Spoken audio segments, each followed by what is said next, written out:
Hope you all are doing well. इस video में हम बात करेंगे transcription in eukaryotes. Transcription in prokaryotes कैसे होते हैं उसके लिए मैंने पहले ही वीडियो अपलोड कर दी है। पहले हम बात करते हैं ट्रांसक्रिप्शन के ऊपर ही। ट्रांसक्रिप्शन क्या होता है बच्चों? डीएनए से आरएनए बनने के प्रोसेस को हम ट्रांसक्रिप्शन बोलते हैं। एनसीईआरटी की भाषा में कहे तो copying of genetic information from one strand of DNA to RNA. अब हम बात करते हैं, सबसे पहले मैं प्रोकैरियोट्स का एक बार समराइज कर लेती हूँ ताकि आपको ये समझने में आसानी हो। मैंने आपको प्रोकैरियोट्स में क्या बताया था कि बच्चों एक सिंगल आरएनए पॉलीमरेज होता है जो कि पूरा डीएनए स्ट्रैंड ट्रांसक्राइब करता है और 5 प्राइम टू 3 प्राइम उसकी डायरेक्शन होती है। प्लस वो जो है इनिशिएशन के लिए उसे सिग्मा फैक्टर की ज़रूरत होती है और टर्मिनेशन के लिए उसे रो फैक्टर की ज़रूरत होती है। इस केस में हम देखिए, सबसे पहला स्टेप है हमारा कि इसमें 3 आरएनए पॉलीमरेज इंक्लूड होते हैं। प्रोकैरियोट्स में मैंने आपको बताया था एक सिंगल ही आरएनए पॉलीमरेज पूरा ट्रांसक्राइब करता है डीएनए के टेम्पलेट को, लेकिन इसमें 3 पॉलीमरेज जो है इन्वॉल्व होते हैं जो कि अलग अलग तरह के आरएनए को ट्रांसक्राइब करते हैं। जो हमारा आरएनए पॉलीमरेज 1 है वो हमारे आरएनए की सिंथेसिस कराता है, जबकि जो आरएनए पॉलीमरेज 2 है वो एचएन आरएनए की कराता है एंड आरएनए पॉलीमरेज 3 हमारे tRNA 5s rRNA and snRNA की सिंथेसिस करवाता है। आरआरएनए में 3 जो इसके कंपोनेंट्स हैं 28s, 18s and 5.8s। SR का मतलब है small regulatory RNA and snRNA का मतलब है स्मॉल न्यूक्लियर आरएनए। ये क्या है, कहाँ इनका यूज है वो हम आगे देखते हैं।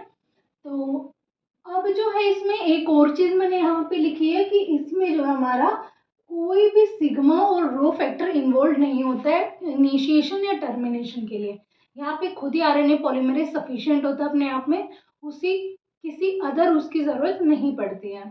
तो सपोज कीजिए अब इसकी इनिशिएशन कैसे होती है बच्चों, जैसे कि प्रोकैरियोट्स में हुआ था, इसमें ज़्यादा डिफरेंस नहीं है, बस एक एमआरएनए की सिंथेसिस इसमें थोड़ी अलग डिफरेंट है।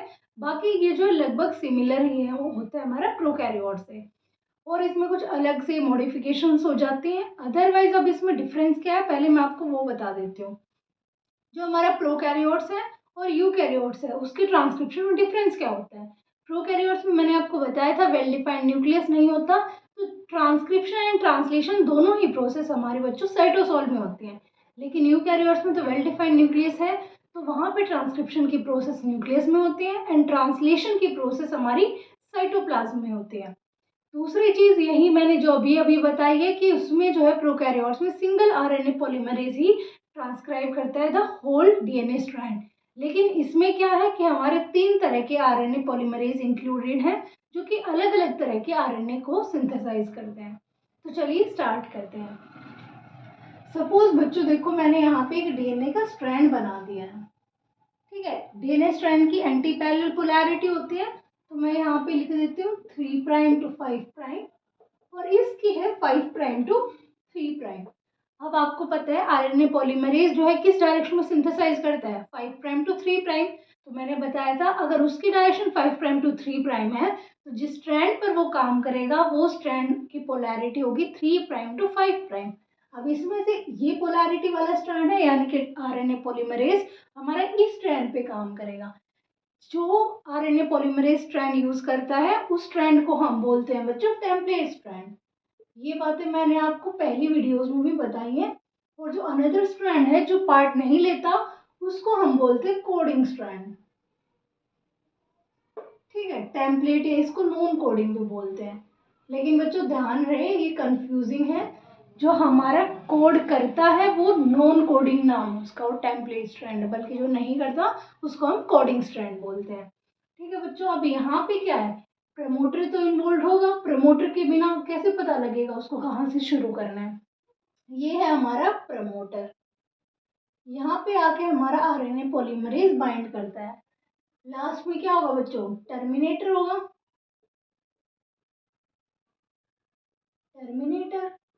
और जो रीजन, क्योंकि पूरा का पूरा डीएनए जो ट्रांसक्राइब नहीं होता, कुछ ही सेगमेंट ऑफ डीएनए जो हमारा ट्रांसक्रिप्शन में पार्ट लेता है, और जो सेगमेंट ट्रांसक्रिप्शन में पार्ट लेता है उस सेगमेंट को, ये वाले सेगमेंट को बोला जाता है स्ट्रक्चरल जीन,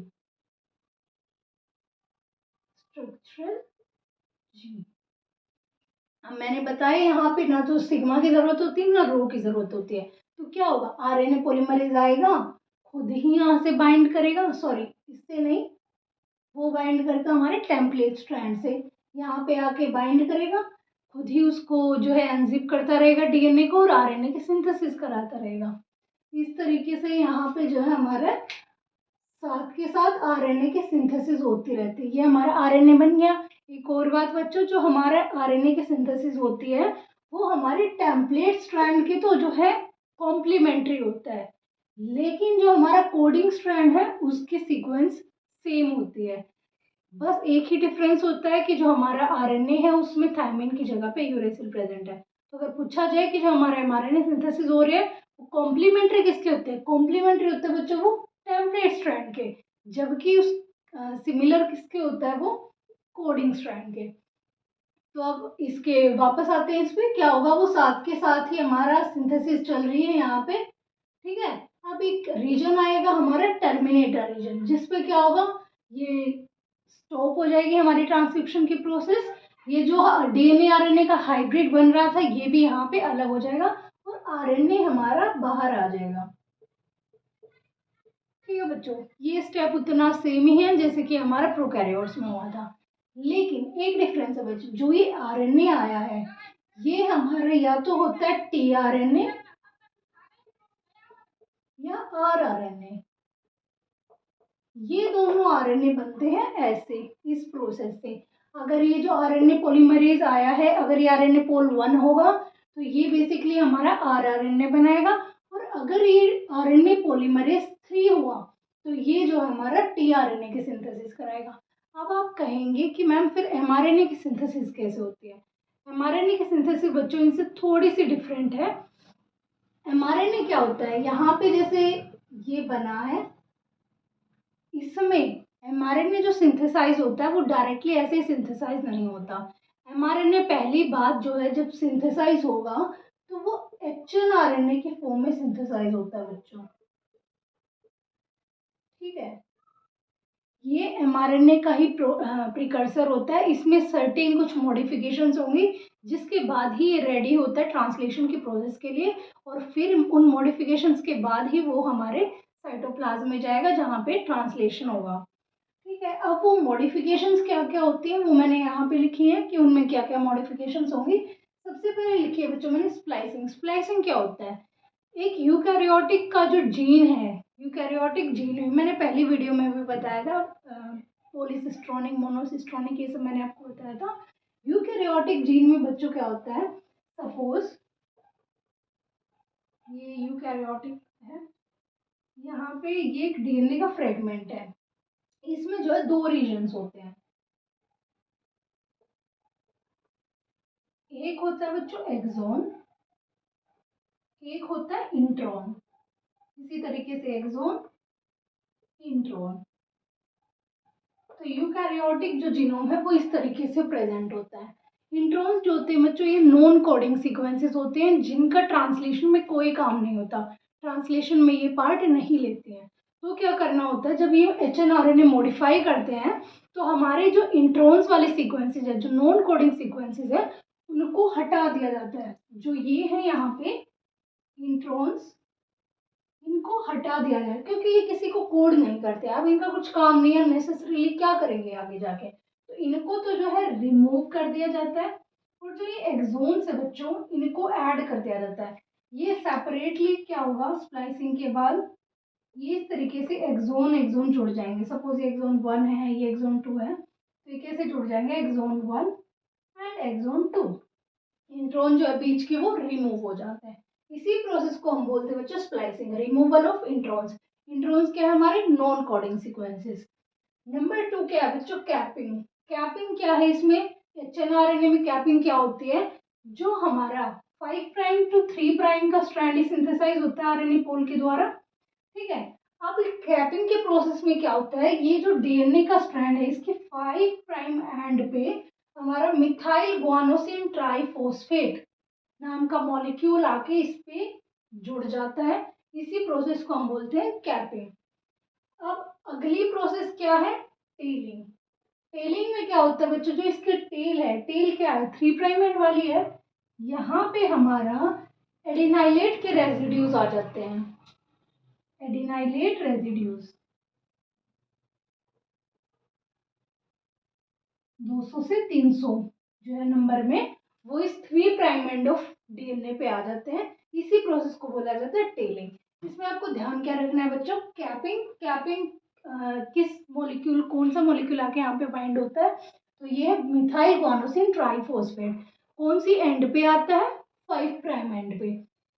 टेलिंग कौन सी एंड पे होगी, 3 प्राइम एंड पे, और वहां पे क्या आके जुड़ेगा, हमारे एडिनाइलेट के रेजिड्यूज। तो इसमें इस तरीके से होता है।